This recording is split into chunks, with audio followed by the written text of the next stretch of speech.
Late autumn, East Anglia, in the cold grey season of 1943, dawn was still only a pale rumour beyond the hedgerows, when the first shapes lumbered back toward the dispersal pads, battle-weary B-17 flying fortresses, scarred with flak streaks and frost.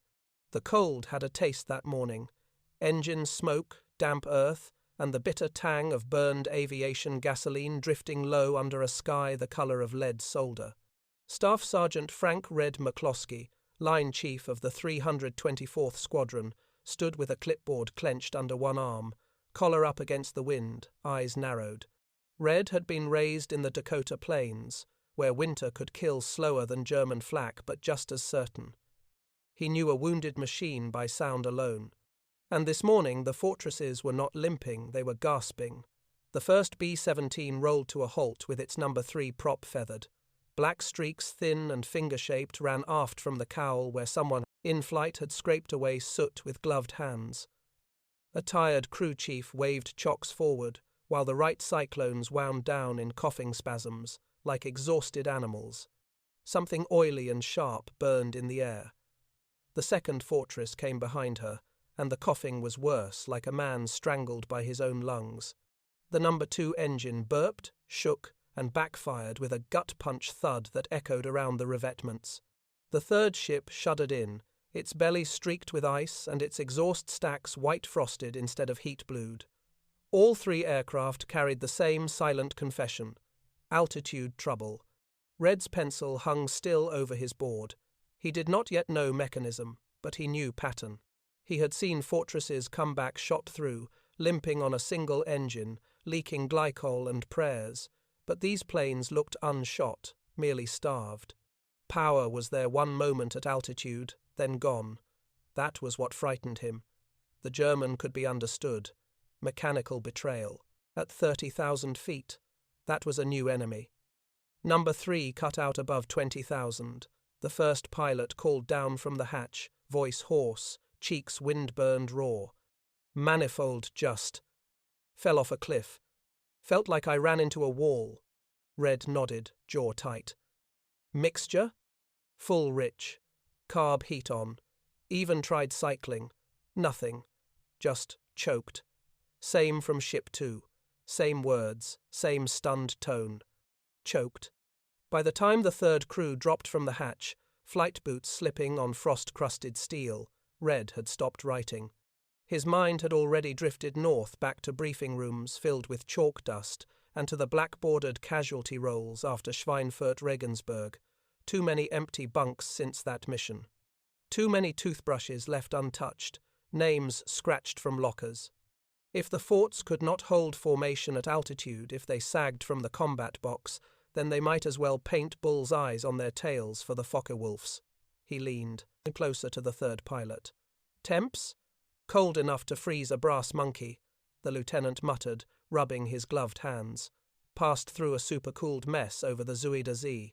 Ice tried to form on everything, but the weird part engines didn't just lose power, they surged, coughed, like someone stuffed snow in the intake.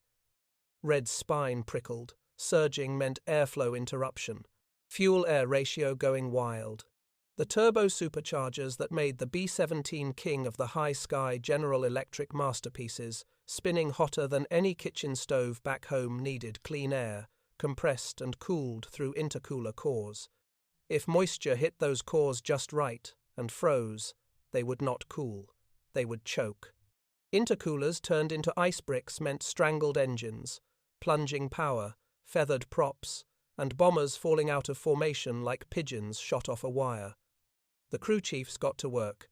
Cowls came open, frost flaked off aluminum like dandruff, and hands dove into nests of piping and cable. The intercooler shutter linkages felt stiff to the touch, metal colder than a banker's heart. Frozen.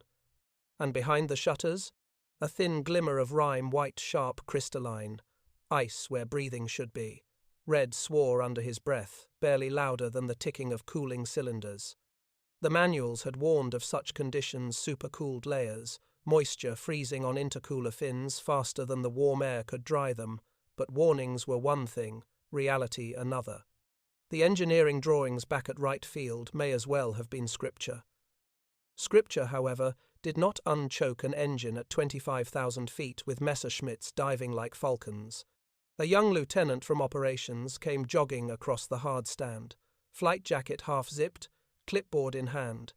"Maintenance, what's your story?" Groups worried. "We got forts, falling out of the box like drunks off a bar stool." Red growled. "Turbo-intercoolers froze solid, cores iced, engines choked. Lucky they made it back." The ops officer paled. "Forecast tomorrow?" "Same conditions, and we're fragged for Bremen." Red looked past him to the flight line, where a fourth fortress taxied in slow, its number 1 engine wheezing, its wingtips trembling. The ground seemed to hum with urgency. Time mattered. Every workaround stole speed, and speed at altitude meant life. Shutters forced open. More drag. More drag meant bombers lagging, and a lagging fortress was a dead fortress. "Any field fix in the TOs?" the officer asked. Red shook his head once. "Not one for this. They wrote the book in dry air. This is wet hell." A gust of sleet swept across the dispersal, rattling canvas and stinging like gravel. Somewhere in the sky beyond the murk, the war kept moving, relentless and hungry. He thought of the crews, the waist gunners barely old enough to shave, the pilots who carried photos of sweethearts tucked behind, altimeters.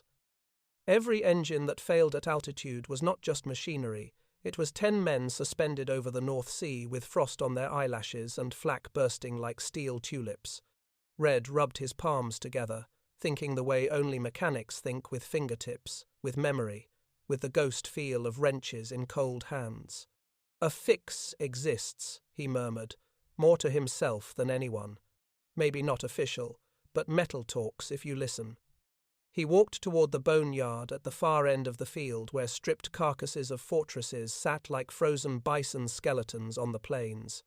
Broken machines whispered lessons, and Red was a man who listened to ghosts.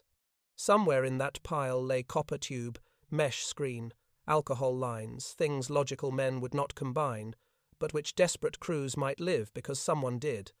Behind him, the engines clicked as they cooled.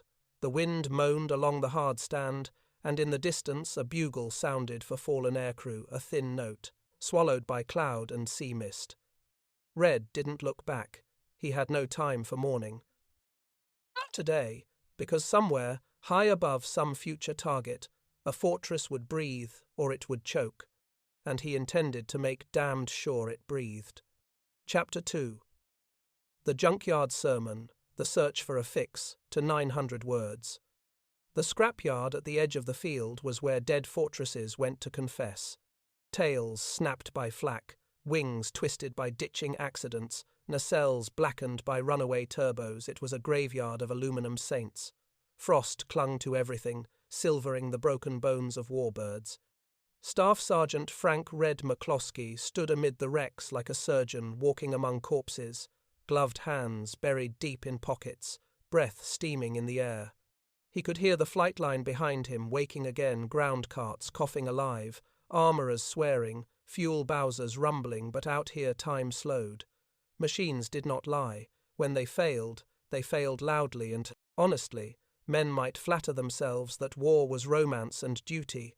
Metal knew truth. War was heat, vibration, ice, pressure, and the thin seam between life and gravity.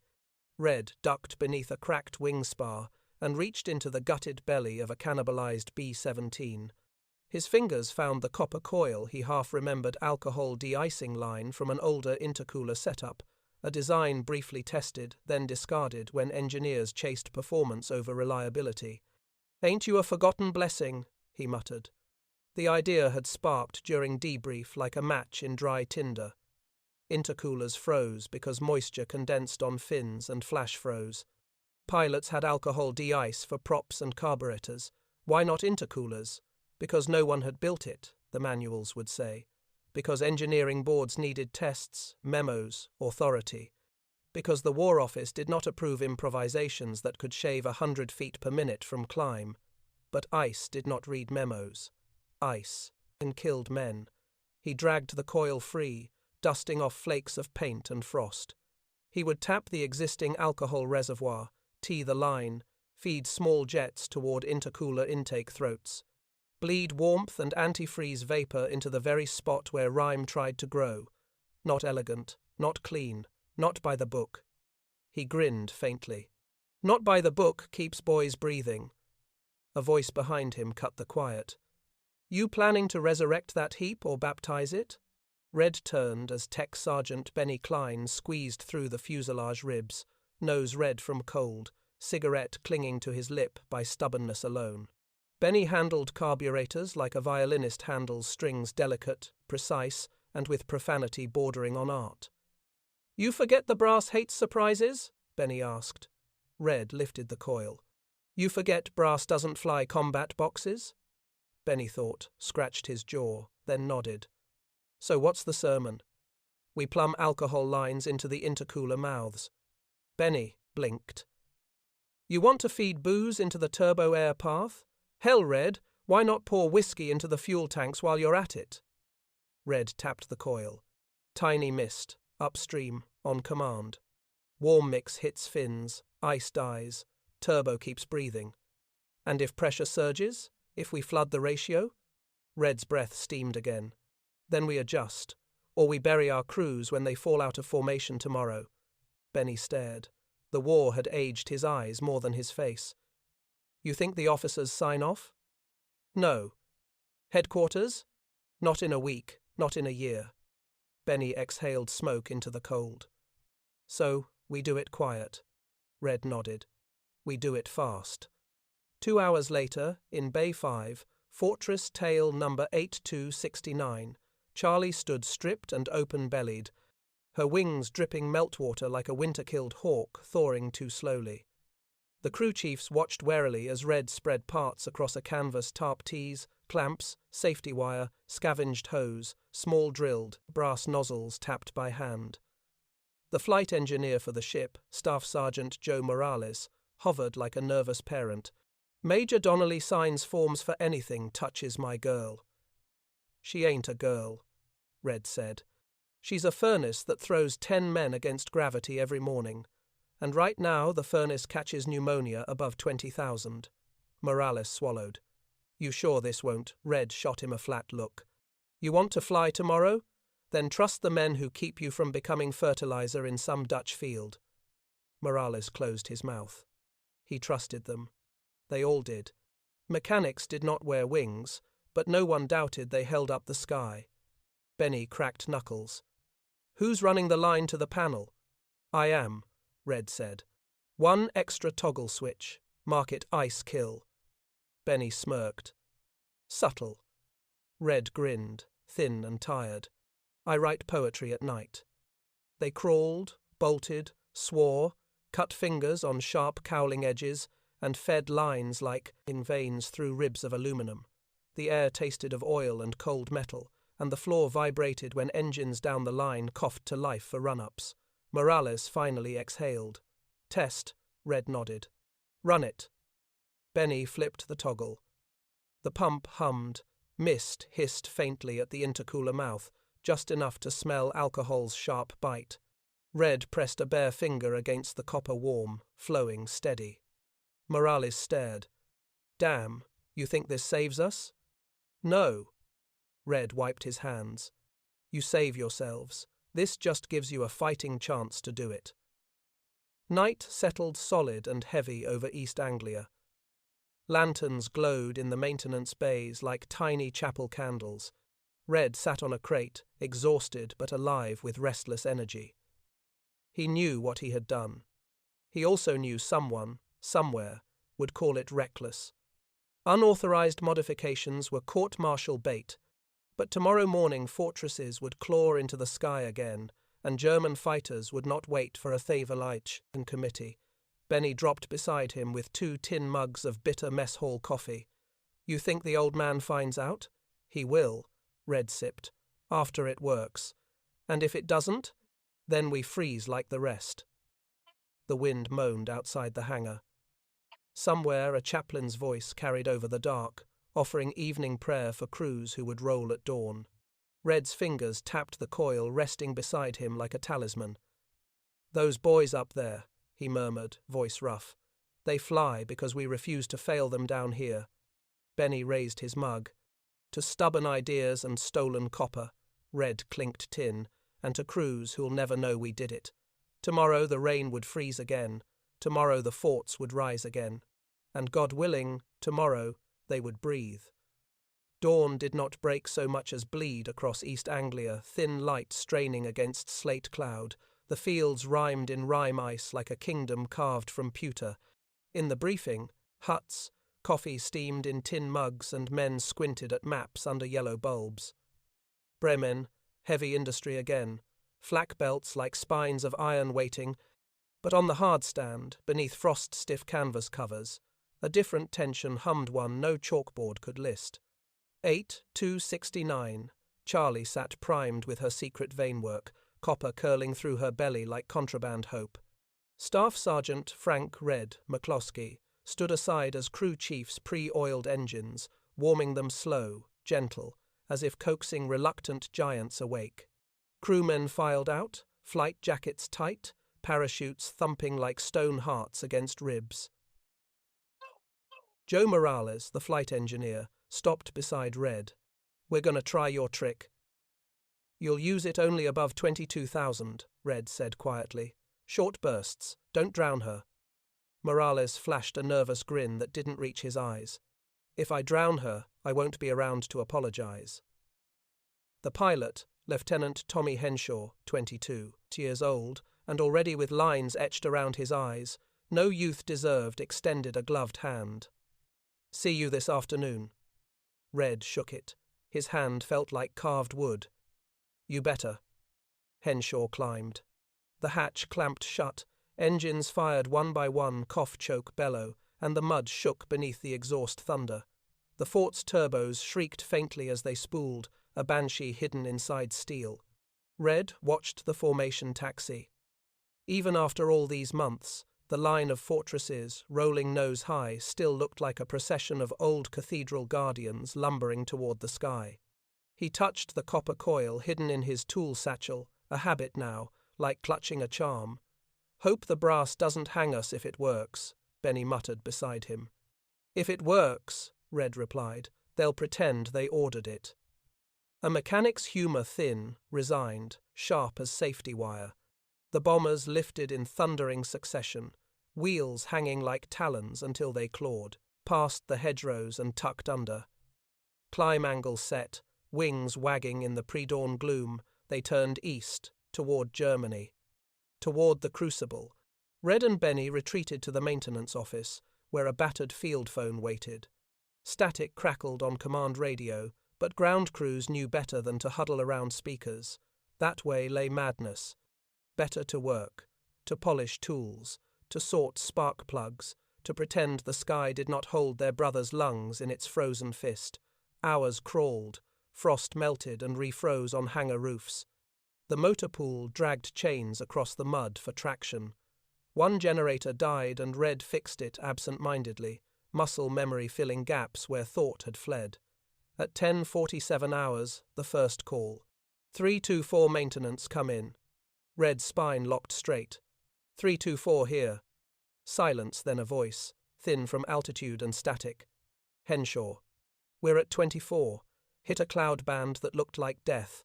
Number 3 surged, started coughing. Morales hit your switch." Red swallowed hard. "And?" "Engines? Steady." Benny leaned in. "Ask if manifold recovered." Red forced his voice steady. "How's manifold pressure?" A brief pause. A burst of static. Then, "Holding. Turbo breathing fine." Another voice chimed in the background, excitement barely caged. "A gunner, maybe." "Sir, I can see their contrails down there. Someone's dropping out, but we're steady." "We're steady!" Benny's knuckles whitened as he gripped the desk. Henshaw's breath crackled over the line. "Red, you son of a gun, you may have just bought us all another sunrise." Static swallowed him. Then the sky resumed its distant roar. Red closed his eyes a moment. Not to rest, just to breathe. God bless stolen copper. Benny choked out a laugh and wiped his eyes with sleeve. "We ain't telling supply how much tubing we misplaced." "No," Red said, voice gravel rough. But tonight, the whiskey's on me. Hours later, the fortresses limped home, wings shining silver in the cooling light. Some came in with holes the size of fists through the skin. One landed short, wrecking its gear on the grass but sliding crew alive to a halt. But 8269 Charlie came in with all four engines purring like winter wolves, fed and pleased. She taxied in slow paint, scorched by exhaust, but proud, alive. Morales dropped from the hatch first, face flushed from cold and adrenaline. He grabbed Red by the shoulders. It worked. It worked up there like witchcraft. Red exhaled once, the kind of breath a man doesn't realize he's been holding since before dawn. Then Lieutenant Henshaw climbed down, oxygen mask dangling, eyes bright. Red, you mad mechanic, if I could pin a medal myself I would. Red shrugged. Wait till it saves enough crews to matter. It already did. Henshaw's tone went soft, reverent. We lost 3 ships today, all mechanical, frozen turbos, except us. A stillness fell, sharp as broken glass. Those numbers were men whose cots would be empty tonight. Henshaw looked him dead in the eye. Command needs to know. Red's jaw flexed. Command'll ground the mod for review. Pilots freeze in paperwork while they assess feasibility. Morales looked between them. So what do we do? Red wiped grease from his palms. We keep our mouths shut. And tomorrow night, we plumb every damned fortress on this field. Benny gave a low whistle. You planning to fix the 8th Air Force by midnight? No, Red said. Just ours. For now. Henshaw stared, then smiled slow, like a man seeing sunrise after believing in permanent night. You're insane, Sergeant. Red smirked. War made me that way. Engines cooled. Snow flurries drifted lazy through the air like feathers shed from some colossal torn wing. A chaplain walked past, head bowed, Bible in mittened hands. Somewhere a bugler practiced taps. But on the hard stand, copper glinted faintly in the sunset, and Red looked at it like a gunslinger eyeing his revolver before a duel. Altitude was a truth serum. It stripped bravado and revealed which machines and which men could endure the thin, merciless edge between survival and silence. Tomorrow, the sky would test them again. And tomorrow, Red would be waiting with a wrench in hand and defiance in his blood. Night returned like a lid drawn over the world, thick and absolute. East Anglia's wind howled through blast pens and across frozen fields. It rattled hangar doors, hissed along bare wing spars, crept under collars and into bones. Inside Bay 5, light hummed from bare bulbs strung low, halos glowing in the cold like little moons. The bay smelled of hot metal cooling, oil-soaked canvas, and that ever-present tang of high-octane fuel. Wrenches clinked, fittings clicked, soft curses drifted across the concrete. The rest of the base slept, or pretended to. Red's crew did neither. "Hand me the flare jet drill," Red murmured. Benny passed it without looking up, elbow deep in nacelle panels. A copper line ran across his knees like a serpent. "Never thought I'd see the day you improved aircraft with plumbing from a drunken still. Miracles come from strange places." Red clamped a fitting. "In the Dakotas, we fixed tractors with barbed wire and hope." Benny snorted. "This ain't a farm." "No, it's worse. Crops don't shoot back." Across the bay, another crew chief, Slim Harrigan, gangly as a telegraph pole and twice as stubborn, leaned over an engine mount. "Red," he called quietly, "you sure we're not crossing the Rubicon here?" Red didn't look up. Rome was built with wrenches, not permission slips. Slim blinked. "That ain't how the saying goes. It is in this hangar." Laughter rippled, tired and thin.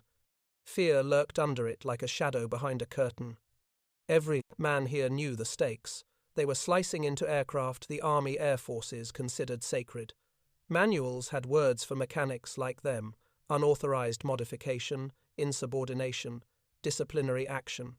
Officers preferred operations and signatures. Mechanics lived in bolts and breath. But bolts and breath were what kept engines spinning at 30,000 feet, and breath was what mattered.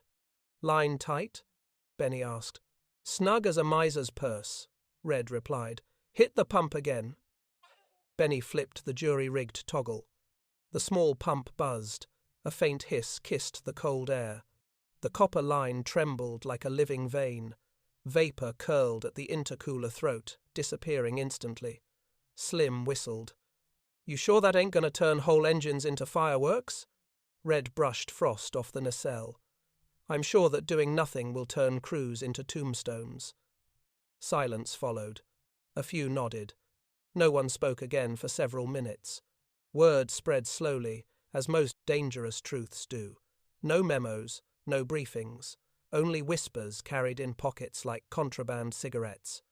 Crew chiefs drifted in one by one, to borrow a tool or check a manifold clearance. They left with quiet nods, with the look men share when they've seen too many boots lined at chapel doors. In one corner, a young corporal named Hutch, fresh-faced kid from Kansas, whose eyes still held stars instead of ghosts, stared at the coil they had just installed on his aircraft. You ever think, Hutch said softly, that maybe we're not just keeping bombers running? We're not. Red didn't stop working. We're keeping boys breathing. Hutch swallowed hard. My pilot, he's 20, ain't even kissed a girl yet. Says he'll wait till the war's done, do it proper.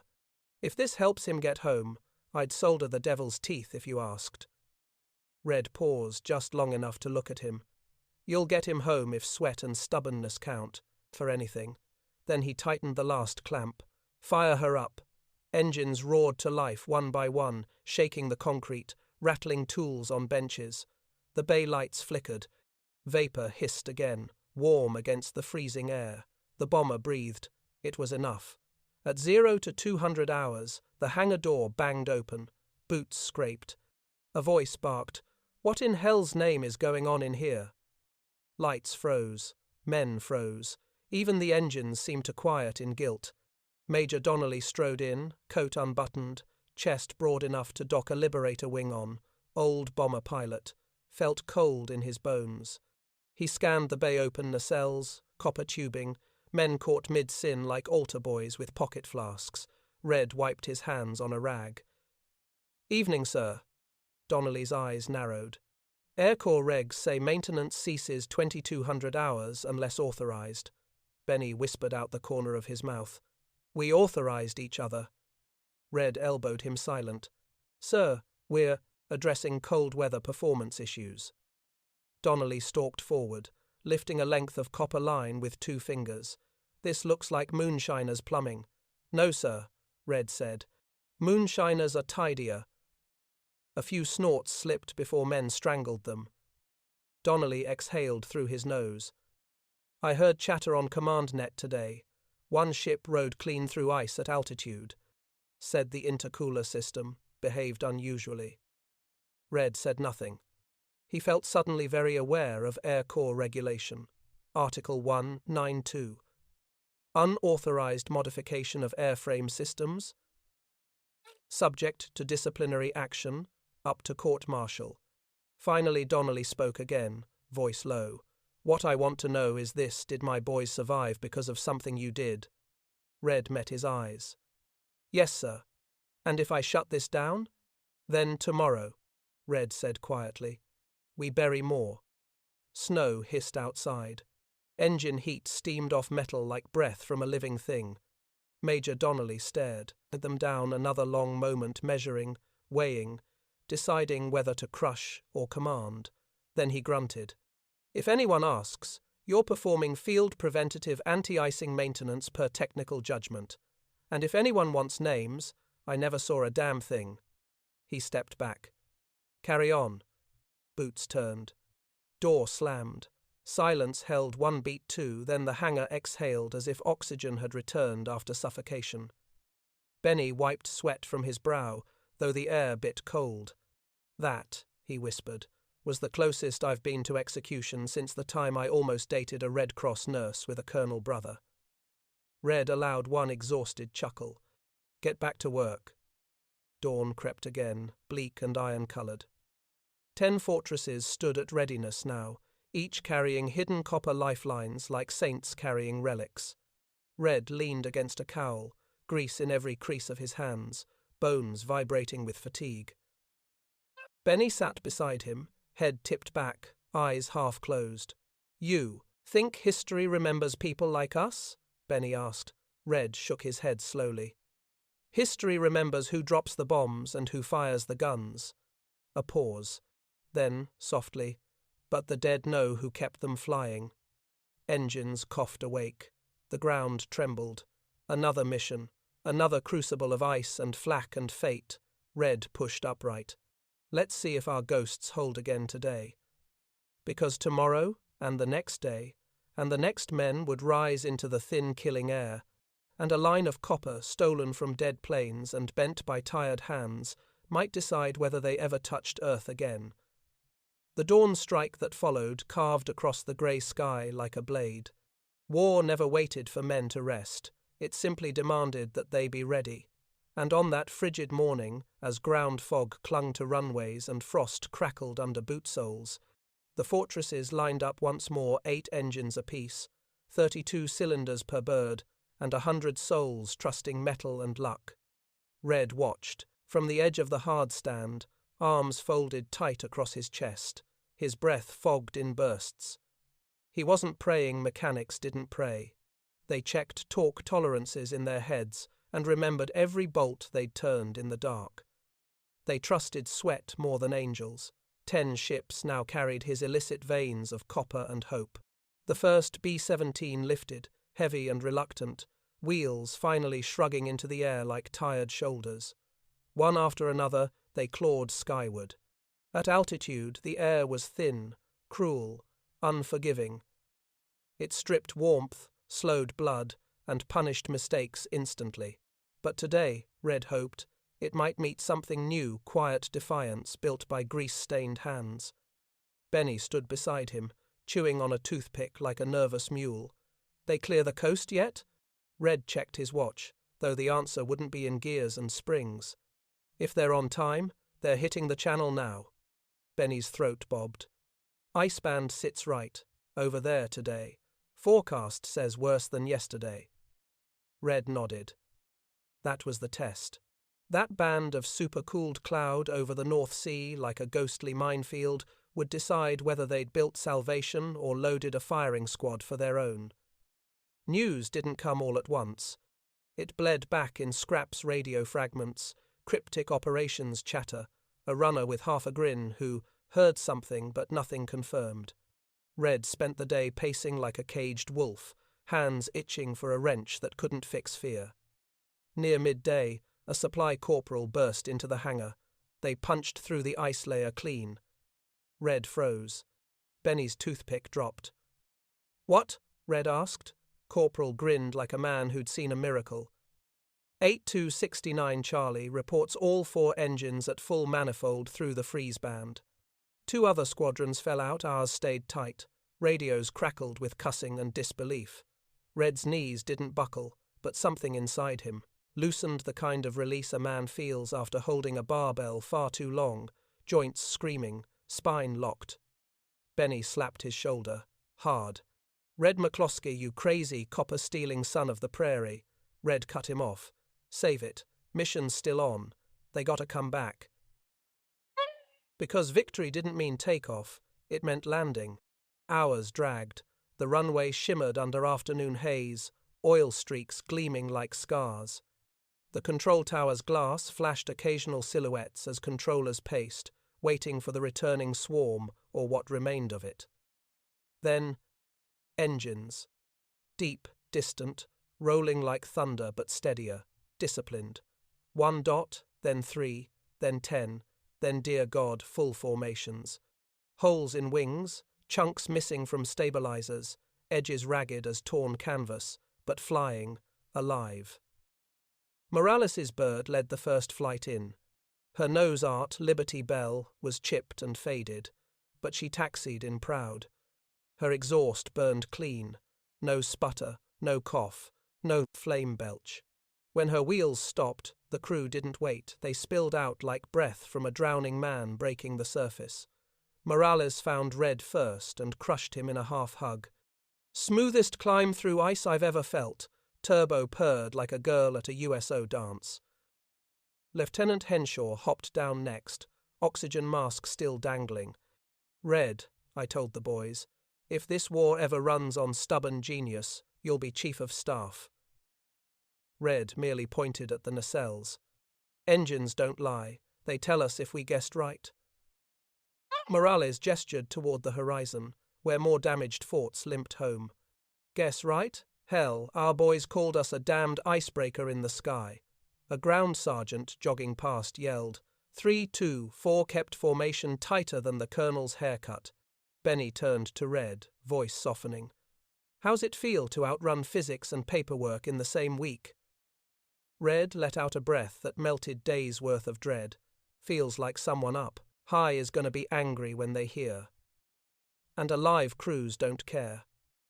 "No," Red mused, staring at those who stepped off wings alive. "They don't." Of course, brass arrived soon enough. They always did. Major Donnelly strode back into the bay that evening, coat unbuttoned, pipe clamped between teeth. He eyed the jubilant crew, the hidden tubing, the clinking celebration mugs. "Well," he said dryly, "if I court-martialed you now, I'd look like a damned Nazi spy." A ripple of laughter, half relief, half delirium. Donnelly removed his cap and rubbed his temples. "I sent a wire-up chain." "Described your—" "Corrective maintenance?" Benny muttered, barely audible. "Bet you wrapped that in velvet." "If this gets approved officially," Donnelly continued, "it'll go through channels. Get stamped 20 times, issued in a technical order 3 months from now." "And until then?" Red asked. "And until then," the major said with a sigh, "you'll keep doing exactly what you're doing, and I will continue not to notice." He turned, then paused. "One more thing." He looked Red, dead in the eyes. "You didn't just fix a plane, you saved men. That matters more than any regulation ever printed." Then he walked out. Silence lingered. Red blinked once, slowly. "Well," he murmured, "guess we better make more tubing." Benny clapped his hands. "Boys, you heard the man. We're committing more felonies for freedom." Outside, night sagged heavy again.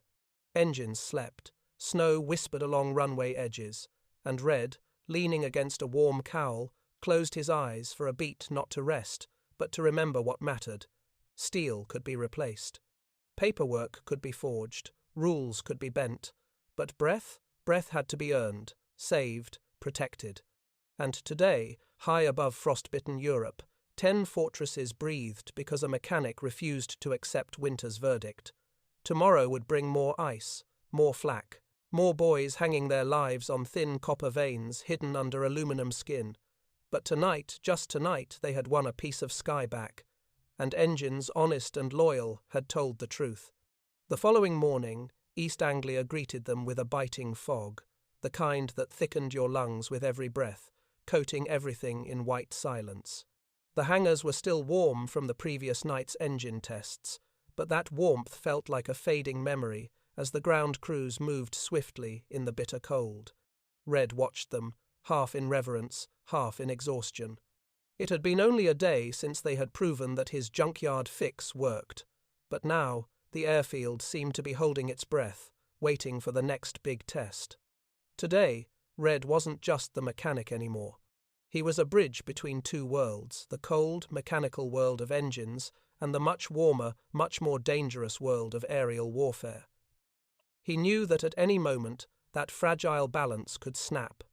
One failed engine, one iced-up intercooler, one missed bolt could bring everything crashing down. The fortresses would take off again, higher, faster, deeper into the skies where the freezing clouds awaited. Would his copper tubes hold? Would his makeshift fixes survive the savage chill of the North Sea's air? And most importantly, would they make it back? Red pulled on his gloves and started moving toward the row of B-17 seconds lined up for departure. The pilots were already suiting up, oxygen masks clipped into place, eyes scanning the skies as they double-checked their flight plans. Red could hear the distant rumble of the engines starting to churn, bellowing with a mechanical growl, eager to take flight. He wasn't sure who was more nervous, the pilots in the cockpit, the crews on the ground, or him standing by the engines. "Red," Benny called out from behind, his voice cutting through the fog. "Got a minute?" Red turned to see Benny, his face pale under the harsh glare of the hangar. "Lights." "What's wrong?" Benny shook his head, looking uneasy. "Nothing," he said, though his hands fidgeted nervously. "But I don't like the looks of the clouds today. Reports say that ice band is moving south. They might hit the formation before they even hit the channel." Red's stomach sank. The first time, the test run had been close. He could feel it in his bones, the tension, the edge of something unseen, but certainly there. But now, the stakes had changed. The game wasn't just to get them off the ground, it was to bring them back. "We'll be ready," Red said, though even he wasn't sure what that meant. He turned back toward the B-17 seconds, hoping his repairs would hold, hoping they wouldn't be the ones that broke today. By the time the last B-17 rolled down the runway, the fog had lifted, but the air felt even colder. The sky had turned leaden, heavy with the threat of ice. Red and Benny watched the formation climb higher, disappearing into the sky above East Anglia. But Red couldn't let go of the feeling that something was wrong. He had done everything he could, but the weight of the uncertainty was a silent, constant companion. They didn't have to wait long for the first sign of trouble. The radio crackled to life just over an hour later, crackling with a transmission from one of the squadron commanders. "Control, this is Jolly Roger 5-1. We're losing pressure in number 2 engines, sputtering, can't climb past 18,000. We're falling out of formation." Red's heart clenched. That was exactly what he had feared. It wasn't just an isolated issue, it was systemic. The conditions in the air were pushing the engines to their limit. The cold, wet atmosphere was freezing the intercoolers again, turning the delicate copper coils he had rigged into something barely holding together. He grabbed Benny by the sleeve. "Get the tools, let's see if we can patch it before they're grounded for good." It was a race against time. The B-17 seconds had to make it back to the airfield, and every minute counted. Red knew they couldn't waste any time they needed to get to work and adjust their fix, or they'd lose another squadron. Red and Benny scrambled under the belly of the fortress when they arrived, working fast as they checked the engines. The plane's crew was still in their seats, the cockpit doors open wide, eager to help. But it was a mess. Condensation was building up in the manifold, and the turbo-intercooler was icing up faster than they could clear it. "You think we got enough copper left to fix this one?" Benny asked, his voice tight with tension. Red scanned the parts tray. There was barely enough copper tubing to patch 1, maybe 2 more engines if they were careful. But this wasn't a time for careful. This was a time for desperate measures. "Let's see if we can move some of the lines. Get creative," Red said. "Maybe we can bypass the most iced-over sections and keep them flying until they can make it back home." The crew worked quickly, a jumble of tools, wire, and wrenches. Red's fingers were numb with the cold, but he didn't care. His mind was consumed with one thing: get the engines working, make the copper tubes sing. As they finished, Benny slapped him on the back. "That's the best we can do. You think it'll hold?" Red didn't respond immediately. He didn't want to jinx it. Instead, he stared at the massive fortress, hoping the copper would be enough, hoping their ragged patchwork would see them through. Moments later, a shout came from the tower. The squadron was coming back, and this time they were low, too low. "Get ready, Benny," Red said, pulling his gloves back on. "It's going to be close." The engines screamed down the runway as the first B-17 seconds touched down. The crew sprinted to meet them, helping them taxi in, but the silence was deafening as the planes lined up. One after another, they landed slow and careful, engine after engine sputtering out. Benny ran over to the crew of the first plane, and Red followed. "How's it looking?" Benny asked. The bombardier looked at him with a grim face. "We made it back, but barely. The engines were cutting out in the last 5 minutes. We were close to dropping out of the sky." Red cursed under his breath. He glanced back at the crew chief, who was already taking notes. "We'll fix it. We'll get 'em back in the air." The planes, despite their struggles, had made it back thanks to the temporary fix Red had rigged. But it was only a temporary solution. They needed more time, more materials, and more answers. They had fought the weather and won, but Red knew this was just the beginning. The next test, the real one, would come the moment they took to the skies again, and this time, Red had to make sure they were ready for it. The following weeks were a blur of activity as the airfield continued its desperate attempts to stay ahead of the mounting pressure. The B-17 seconds had been patched up, but Red knew the makeshift solutions would not last forever. He worked tirelessly alongside his crew, patching up engine parts with whatever he could find, but the cold kept gnawing at their efforts. Every time the temperature dropped, the engine failures seemed to follow each failure, a reminder of how precarious the situation truly was. Despite their best efforts, the problem wasn't fixed. It was simply being managed. The copper lines and improvised fixes that had been their lifeline were showing the strain. Ice continued to form in places it shouldn't, engines surged and spluttered. The planes began to show signs of their battles with the cold, the very air itself seeming to conspire against them. The weather, colder than usual for the time of year, was relentless, and so were the pressures of war. Red could feel the tension tightening around the base. The squadron's morale was slowly slipping. Pilots were nervous, knowing the engines weren't fully reliable. Crews were feeling the strain of these extended sorties, every mission carried out with the threat of engine failure hanging over them like a dark cloud. Yet the urgency of their position left them with little choice. They had to keep flying. The clock kept ticking. Red was working late one evening when the voice of Lieutenant Behrens came over the radio, cutting through the silence. He had already piloted several missions that week, all in a state of constant unease, unable to fully trust the engines. His voice crackled through the static. "Red, we've got a problem.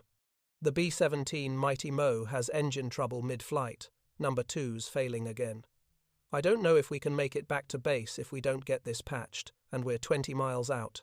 We need you to guide us in." Red's stomach dropped.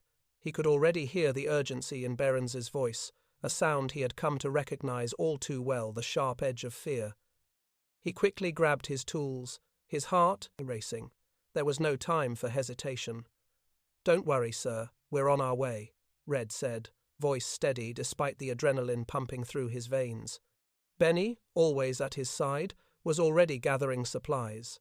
They ran across the snow-covered tarmac, heading to the flight line where a spare set of engines and essential tools were stashed. The entire base seemed to hold its breath as the two of them climbed aboard the Deuce and a Half, heading toward the runway where the planes were circling, waiting for the chance to return. They hadn't been called in for a full engine overhaul, but now Red knew this wasn't just a routine maintenance call. This was life or death. As they neared the plane, Red's heart clenched. Behrens's B-17 was circling low, making tight, shallow turns. He could see the telltale sign-feathered props on one engine, struggling to maintain altitude. The number 2 engine had given out. A massive, unwelcome weight sat in Red's stomach as he observed the situation unfolding. Behrens' voice crackled again. "Red, the engine is completely shot. I can't hold her steady much longer." Red's hands were already working before he spoke, the muscles in his arms working on autopilot as he and Benny set to work. "We'll fix it fast. Hold tight." The words were a quiet promise. His tools, already warmed by the heat of his own urgency, seemed to hum in response to his thoughts. He didn't have much time to troubleshoot, didn't have the luxury of carefully considering every possibility. By now, the crew was assembling, every hand available, scrambling to help. The mechanics and technicians who had been working on other B-17 seconds all joined in, following Red's lead. He focused on the engine, quickly assessing what had failed. The turbo-intercooler had iced up beyond saving, and the damaged prop was locked in a fixed position, unable to fully adjust. They needed a solution and fast. "Benny, the copper lines aren't going to cut it this time.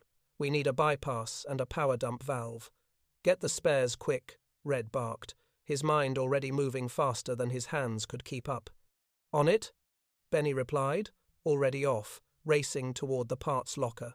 Red had worked with him long enough to know the spares would be there. Minutes later, they had it. It wasn't pretty, but it was going to work. The auxiliary valve would reroute the flow to the turbo, giving them just enough power to keep the propellers turning. Red's heart pounded in his chest as he crawled beneath the belly of the plane, wrenching tools into place. The wind howled in the distance, the sound of war roaring in the background, but in this moment Red focused on nothing but the task before him. The pressure of his job had never felt so heavy, but he pushed through it, piece by piece, until the emergency fix was complete. Red stood up, wiping his forehead with the back of his sleeve. Ready to test, he called to Behrens. The pilot responded with a simple thumbs up from the cockpit. The ground crew cleared the area as Red stepped back. Benny was at his side, eyes fixed on the propeller, watching for any sign of failure. With a loud roar, the engine sputtered to life, a shaky sound at first, but then it steadied. The engine was running, and the Fortress was staying in the air. "We're good," Red said, almost under his breath. "Take her home." Behrens didn't need any more encouragement. The plane climbed slowly, struggling with its wounded engine, but it climbed. A cheer rose from the mechanics, filling the cold air with a burst of joy that was almost too bright to comprehend. Red exhaled, feeling a weight lift from his shoulders. They weren't out of danger yet, but for now they had done it. They had saved a fortress. As they watched the plane disappear into the horizon, Red knew one thing for sure: the work was far from over. The fix was a temporary solution, and another problem would arise soon. But for now, the B-17 seconds were back in the air, and for Red, that was enough. The planes returned. One by one, the B-17 seconds landed back at the base, their engines rumbling as they taxied in, their once feathered props now turning with a steady hum. The airfield, which had once felt tense and uncertain, now seemed alive with the sound of victory. For a moment, it felt as though everything had aligned perfectly, a quick fix, a lucky break, and the enemy had been kept at bay. The B-17 seconds would continue their missions. But Red knew better than anyone that these fleeting moments of relief were just that, fleeting. The problem hadn't been solved, only deferred. The ice in the turbo-intercoolers, the band-aid fixes, the bypass valves, none of it was a permanent solution. The war raged on, and with it, the demand for more planes, more maintenance, and more fixes. The next few days passed in a blur of activity. The squadron flew out on their missions, and the ground crews went to work, keeping the planes in fighting shape. Red worked harder than ever, often staying late into the evening, his hands working on the machines that had come back with their own stories to tell, some good, some bad. And every now and then, Red found himself staring at the calendar, counting the days. The pressure was building, and soon enough, he would be called on again to fix what had been broken. But it wasn't all about the machines. Red had seen the human cost of the war, the men who walked through the gates of the airfield with grim faces, the ones who carried the weight of their fallen comrades with them.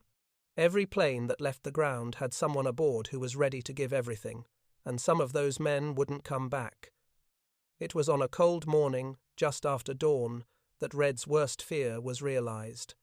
The alarm sounded, and the crews were rushing out to the planes. Red hadn't even had time for breakfast when he saw the familiar silhouette of a B-17 coming in for an emergency landing. It wasn't one of his crew's planes. It was from the squadron next door. The plane was coming in hard, and the landing gear on one side had given way, the nose dipping unnaturally as it fought against the uneven terrain. Red's heart sank. He knew exactly what had happened. The engine had failed again. The work that had seemed good enough for the moment had proven to be just that, a temporary fix, nothing more. By the time Red reached the tarmac, the plane had come to a halt. The ground crew rushed to assess the damage. Red jogged toward them, his eyes scanning the aircraft for any sign of what had gone wrong. The crew chief, a young man with a few missions under his belt, came running toward him. "It's the intercooler again, Red," the chief said, breathless. Ice built up, just like last time. The engine seized. We couldn't catch it in time. Red didn't respond immediately.